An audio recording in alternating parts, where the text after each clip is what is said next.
Homemaker and Housewife, Episode 7.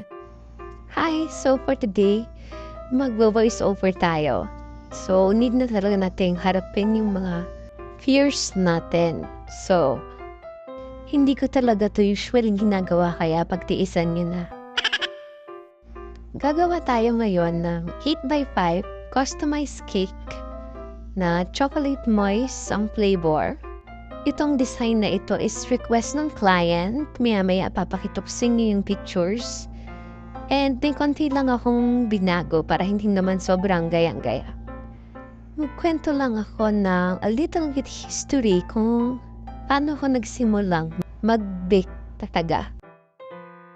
So, nung pandemic, halos karamihan sa atin is nawalan talaga ng trabaho. Isa na ako doon.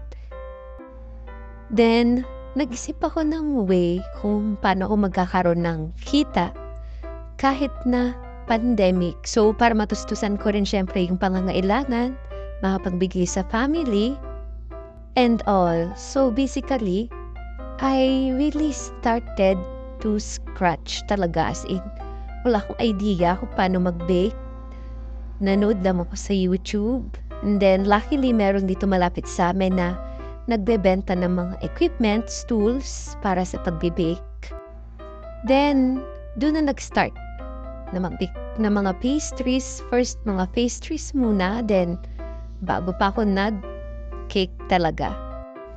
Next video, magkuwento ako ng mga experience ko sa pagbe-bake, mga struggles, tsaka mga success, mga pa-orders natin.